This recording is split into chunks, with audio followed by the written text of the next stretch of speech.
Caruman KWSP dan peruntukan khas bagi menoktahkan kemiskinan dalam kalangan petani itu antara cadangan utama yang dikemuka Lembaga Kemajuan Pertanian Muda MADA untuk dipertimbangkan dalam Belanjawan 2024.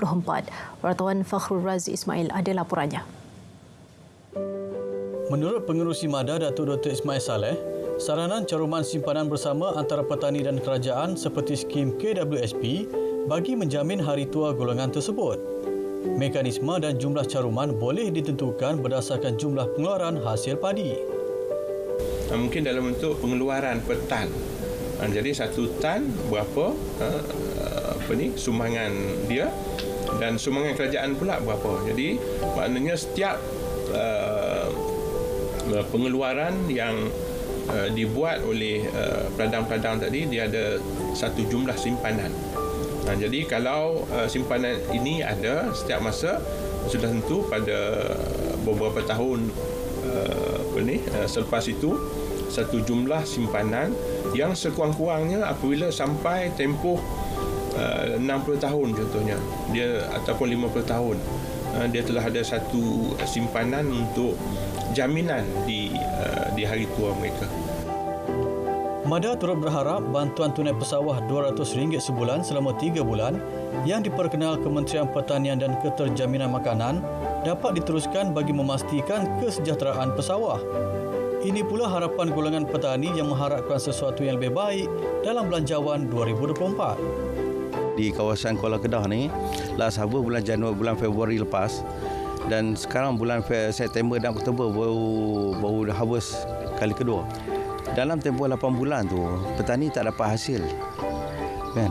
Lepas tu kita kalau boleh tu kerajaan sediakan bantuan kos sara hidup bulanan kepada para petani. Dan kos subsidi kepada padi benih pun kita minta kerajaan putuskan salurkan kepada subsidi padi benih ni terus kepada petani melalui MADA dan PPK. Sebab bila petani simpan padi benih sendiri, petani tak dapat subsidi. Yang dapat hanya kilang-kilang saja. Segala bantuan-bantuan perlu ditingkatkan bagi dalam bajet 2024 yang ramai ini supaya kerajaan khususnya Kementerian Pertanian kepada yang berhormat Datuk Seri Muhammad Sabu memikirkan prihatin. Dia pun juga tahu denut jadi petani ini kami dalam kesempitan. Bahkan mereka yang hanya cari makan, mengambil upah tu sudah barang tentu. Dia kalau bukan sepanjang masa dia dapat mendapatkan hasil. Ada kerja, ada duit. Kalau tak ada kerja, tak ada duit. MADA mempunyai 57,635 petani dan kawasan muda merupakan pengeluar padi terbesar negara dengan keluasan petak padi mencapai 100,641 hektar. Rekod purata 5 tahun terkini iaitu sejak tahun 2017 hingga 2021 menunjukkan pengeluaran padi di kawasan muda telah menyumbang antara 39 hingga 43% padi setahun kepada negara. Justru usaha yang lebih kompetitif dan juga lebih progresif perlu dilakukan bagi memastikan sektor bekalan makanan negara dapat dipertingkatkan ke tahap yang lebih baik sekaligus mengurangkan kebergantungan kepada import. Fakhrul Razi Ismail, RTM. Sektor kesihatan antara sektor terpenting dalam memastikan kesejahteraan rakyat. Skim perubatan madani inisiatif Kerajaan Persekutuan beri banyak manfaat kepada golongan memerlukan. Di Perak, 132 klinik swasta di 11 daerah terlibat dengan skim itu. Ikuti laporan wartawan Nur Syahana Kamarudin. Skim perubatan madani yang diperkenal memberi penambahbaikan daripada sudut kebergantungan golongan B40 kepada klinik kerajaan. Kini mereka boleh mendapatkan rawatan secara percuma di klinik swasta berdaftar bagi jenis rawatan yang terangkum dalam skim tersebut. Saya difahamkan lebih kurang dalam 1,500 lebih klinik di seluruh negara yang daftar untuk menyertai program ini. Jadi ini sedikit sebanyak dapat membantu mengurangkan masa menunggu. Mungkin tak ramai, maksudnya tak ramai sangatlah orang beratur seperti yang berlaku di klinik-klinik swasta tu, di klinik-klinik kerajaan tu.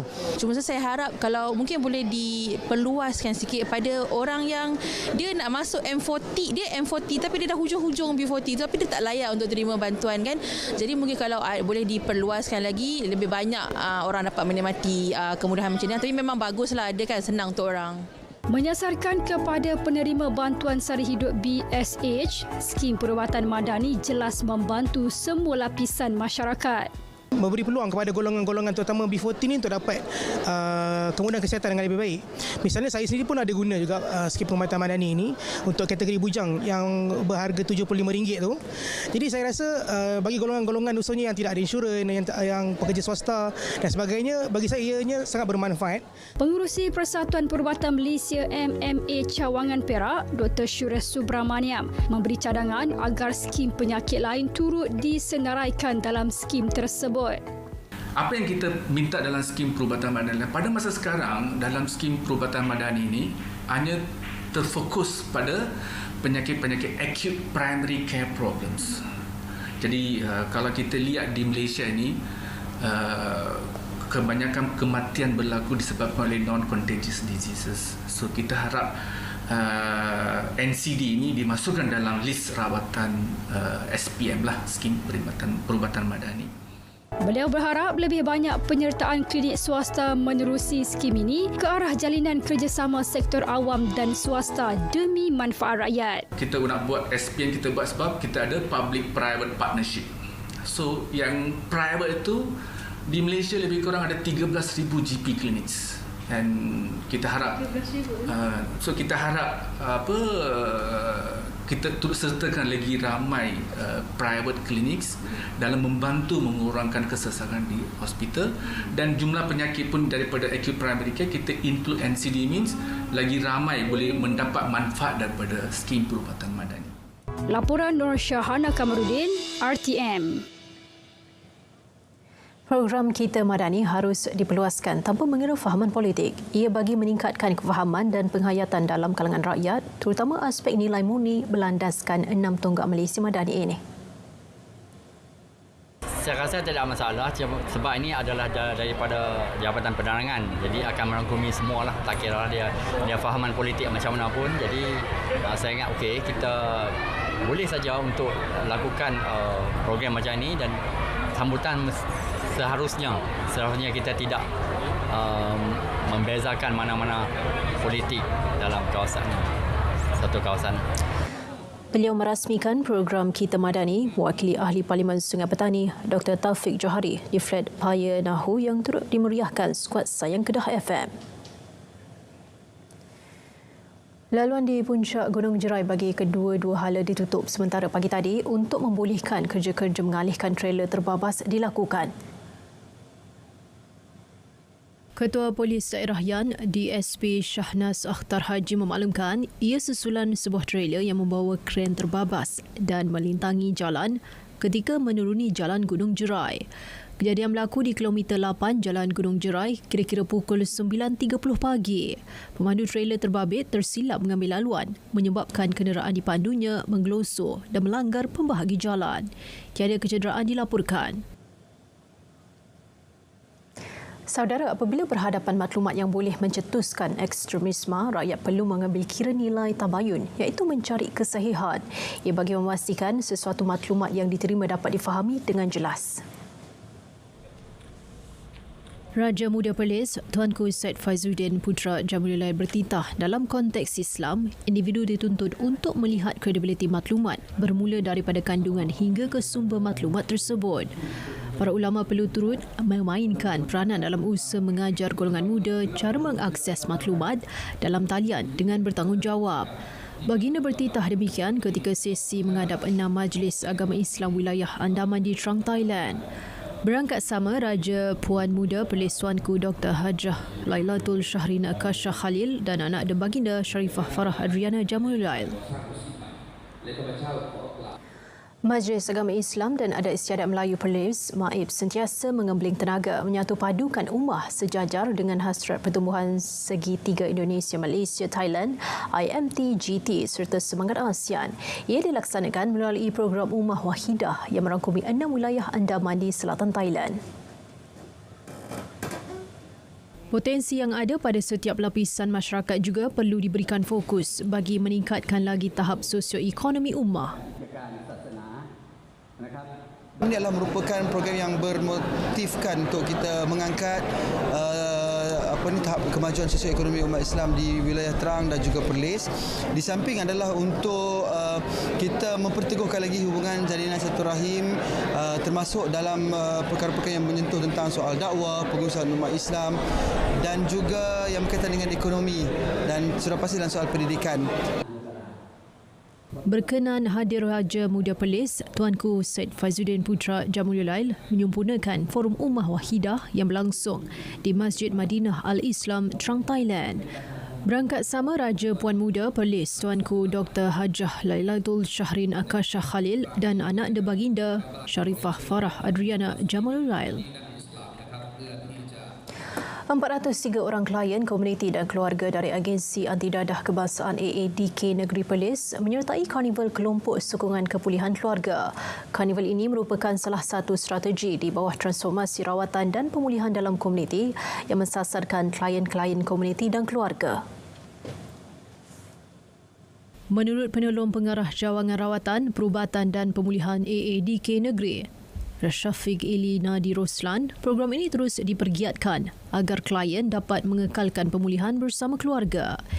Ia dapat mengurangkan kadar dan potensi menagih dadah, seterusnya dapat meningkatkan keupayaan diri untuk menolak pengaruh dadah. Karnival yang berkonsepkan Hari Keluarga ini menepati objektif dengan memberikan suntikan motivasi kepada keluarga. Aktiviti sukaneka untuk kanak-kanak dan aktiviti sukaneka berpasangan juga diadakan bagi mengeratkan hubungan keluarga.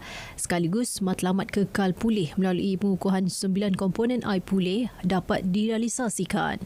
Program yang berlangsung di Pasar Terapung, Jabatan Pengairan dan Saliran GPS melibatkan kerjasama strategik di antara AADK, Yadim, JPS, Rela, JKR dan sokongan hebat dari semua ahli jawatankuasa pemulihan dadah JKPD Perlis.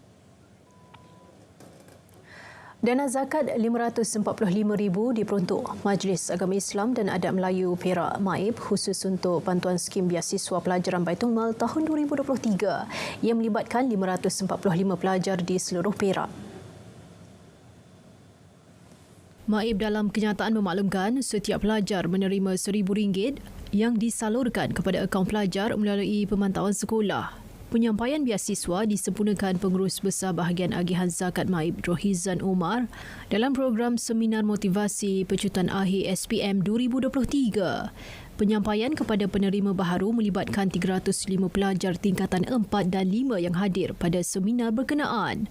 Penerima terdiri daripada pelajar asnaf fakir dan miskin yang berpotensi cemerlang dalam pelajaran. Seorang bekas pesakit kanser merupakan antara 3,551 pelajar yang mendaftar masuk bagi sidang akademik 2023-2024 di Universiti Sains Malaysia USM. Pelajar Alif Haikal Ayub yang disahkan menghidap penyakit kanser kelenjar tahap 3 pada Mei 2014 kini sudah diisytiharkan bebas kanser. Beliau berkata penyakit yang dihadapi sebelum ini bukanlah penghalang untuk melanjutkan pelajaran ke peringkat tinggi dalam bidang biologi. Macam orang yang ada kanser ni, doktor ni akan operate dan dia akan letak satu kat dada kita lah yang kita panggil chemopod. Jadi bila saya tengok ada kesan luka dah kan, saya tengok ni biologi ni. Dan saya sendiri bila saya kata kat doktor satu hari nanti saya akan cucuk doktor. Naib Chancellor USM, Profesor Dato' Insinyur Dr. Abdul Rahman Muhammad berkata, Alif merupakan antara 1,000 pelajar yang terpilih di bawah program sulung. Pentingnya mereka ni akan dimentor dari segi akademik, sasiah dan sebagainya sepanjang mereka berada di universiti. Inisiatif USM ini bertujuan untuk memperkasa hal ehwal dan kebajikan pelajar serta mewujudkan ekosistem yang kondusif, cakna dan prihatin khususnya pelajar B40 dan OKU. 200 penunggang dan pembonceng motosikal termasuk 20 wanita ditahan dalam Op Samseng jalanan awal pagi tadi. Kesemua mereka dicukup di sekitar Igid Lebuh Tunku Kudin yang merupakan kawasan panas kegiatan lumba haram di Pulau Pinang. Menurut Ketua Polis Daerah Timur Laut, Assistant Commissioner Polis Sofian Santung berkata, kawasan terbabit dikepung selepas mendapati kumpulan motosikal berkenaan memasuki arah tersebut dipercayai untuk berlumba. Ada antara mereka cuba melarikan diri namun gagal. 100 saman dikeluarkan atas pelbagai kesalahan trafik. Polis turut menyita 20 motosikal yang melakukan modifikasi keterlaluan. Operasi Jabatan Siasatan dan Penguatkuasaan Trafik IPD Timur Laut itu dijalankan dengan kerjasama IPK Pulau Pinang.